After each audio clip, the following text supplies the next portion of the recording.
Dalam ucapan ada harapan, madah berhikmah, pembuka aluan.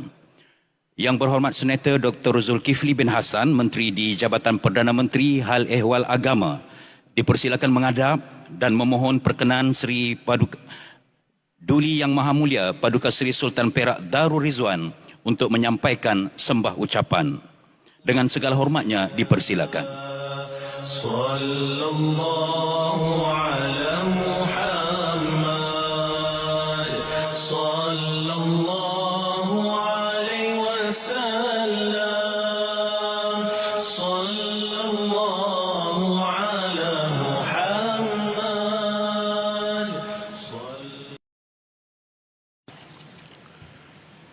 Assalamualaikum warahmatullahi wabarakatuh.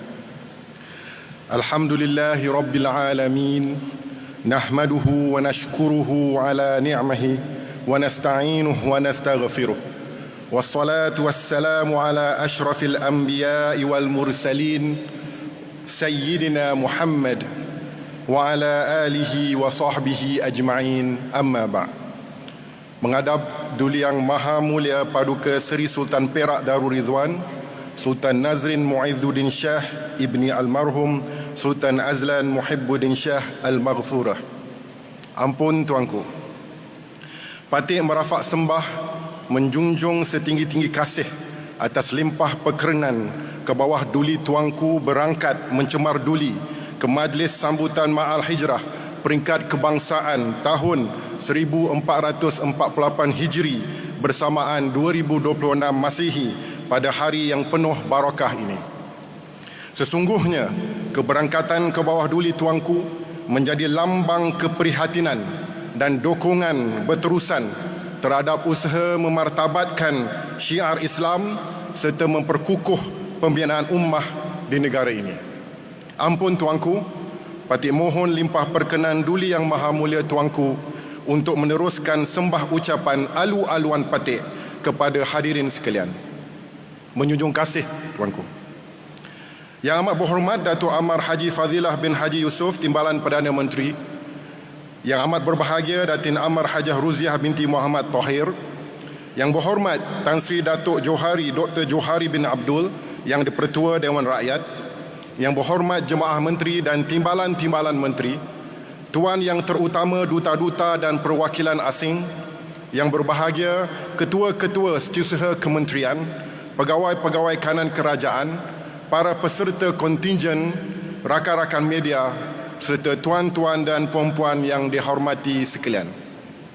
Alhamdulillah, setinggi-tinggi kesyukuran dipanjatkan kehadirat Allah Subhanahu wa taala atas inayahnya yang menghimpunkan kita bagi memperingati peristiwa agung Ma'al Hijrah 1448 Hijri, sebuah titik pusingan yang telah mengubah perjalanan tamadun manusia. Salawat dan salam ke atas junjungan besar Nabi Muhammad SAW serta para sahabat yang telah menzahirkan pengorbanan hijrah dengan penuh keimanan dan kecekalan, seterusnya menjadi obor petunjuk yang menerangi jalan kebenaran dalam mendepani cabaran zaman hingga ke hari ini. Hadirin dan hadirat yang dirahmati Allah sekalian, firman Allah Subhanahu wa taala dalam surah Al-Ra' ayat 11, A'udzu billahi minasyaitonir rajim. Innallaha la yughayyiru ma biqaumin hatta yughayyiru ma bi anfusihim. Maksudnya, sesungguhnya Allah tidak akan mengubah nasib sesuatu kaum sehingga mereka mengubah apa yang ada dalam diri mereka sendiri. Ayat ini menggariskan suatu prinsip besar dalam kerangka islah dan tajdid, bahawa perubahan sosial mesti bermula dengan transformasi dalaman manusia mencakupi dimensi akal, rohani dan akhlak. Hijrah juga bukan sekadar perubahan tempat, tetapi perubahan jiwa. Hijrah bukan sekadar satu episod sejarah, tetapi tanggungjawab yang berterusan. Rasulullah sallallahu alaihi wasallam bersabda, Al-muslimu man salima al-muslimun min lisanihi wa yadihi wal muhajiru man hajara ma nahallahu anhu Seorang Muslim ialah orang yang kaum muslimin selamat daripada lidah dan tangannya. Dan orang yang berhijrah ialah orang yang meninggalkan apa yang dilarang oleh Allah Subhanahu wa taala. Riwayat Al-Bukhari dan Muslim. Hadis ini menekankan dimensi penting kepada konsep hijrah, bahawa ia adalah proses berterusan meninggalkan segala bentuk kemungkaran, sama ada dari sudut lisan, perbuatan badan mahupun penyakit hati, serta membina akhlak yang menyumbang kepada perpaduan dalam kalangan umat Islam dan menganang pergeseran dan perbalahan yang sering timbul. Hanya apabila aspek perpaduan umat ini telah berjaya dipertingkatkan, barulah agenda memartabatkan syiar Islam itu mampu digerakkan dengan lebih berkesan. Begitu juga apabila berbicara soal ummah, sudah tentu kita tidak boleh terlepas daripada membicarakan juga konsep ummah sebagaimana yang dibahaskan oleh para ulama yang terbagi kepada ummah aqdiyah, iaitu umat Islam yang berkongsi akidah yang sama, dan satu lagi kategori ummah iaitu ummah siasiyah, iaitu saudara mara setanah air kita di kalangan bukan Islam yang berbeza akidah dan pegangannya, namun berkongsi dengan kita komitmen dan tanggungjawab untuk memelihara keamanan, kestabilan dan kemakmuran tanah air, menginsafi takdir kepelbagaian yang melatari demografi negara kita. Suka atau tidak, Malaysia ialah sebuah negara majmuk.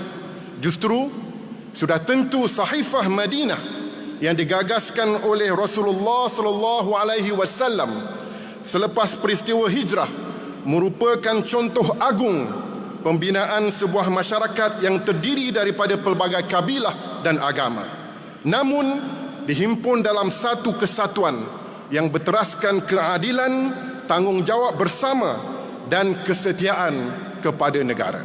Dalam konteks Malaysia, semangat ini diistilahkan sebagai kepelbagaian dalam bingkai kesatuan, al-wihdah fi itar al-tanawu ataupun unity in diversity.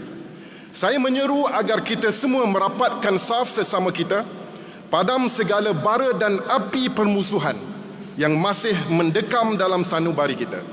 Tumpukan pada titik-titik yang menyatukan kita semua sebagai umat Islam.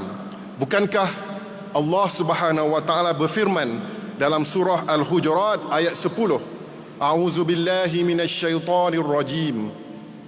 Innamal mu'minuna ikhwah fa aslihu baina akhwaykum wattaqullaha la'allakum turhamun. Sebenarnya golongan mukmin itu adalah bersaudara, maka damaikanlah antara dua saudara kamu yang bertelingkah dan bertakwalah kamu kepada Allah supaya beroleh rahmat. Berdasarkan ayat ini, ulama tafsir menyatakan terdapat isyarat yang sangat jelas bahawa kesatuan masyarakat akan melahirkan limpahan rahmah bagi semua anggotanya. Sebaliknya, perpecahan dan keretakan hubungan hanya akan mengundang bencana. Malaysia tidak terkecuali daripada menerima impak akibat krisis tenaga global yang melanda dunia, yang menuntut kesatuan hati seluruh anggota masyarakat rakyat Malaysia mendepani ranjau yang akan datang. Saya menyeru seluruh rakyat Malaysia untuk terus memberi dokongan dan kerjasama dalam usaha kerajaan mengangkat martabat umat Islam seluruhnya bagi memastikan syiar Islam terus mekar dan subur di bumi Malaysia yang kita cintai ini. Ampun tuanku, demikianlah sembah ucapan alu-aluan Patik pada hari yang penuh bermakna ini. Patik sekali lagi merafak sembah, menjunjung setinggi-tinggi kasih atas limpah perkenan ke bawah duli yang maha mulia tuanku berangkat ke majlis ini. Patik mendoakan semoga ke bawah duli tuanku sentiasa dikurniakan kesejahteraan, dilimpahi rahmat dan inayahnya, serta terus menaungi negara dengan penuh hikmah dan kebijaksanaan. Menjunjung kasih tuanku, Wabillahi taufiq wal hidayah. Assalamualaikum warahmatullahi wabarakatuh.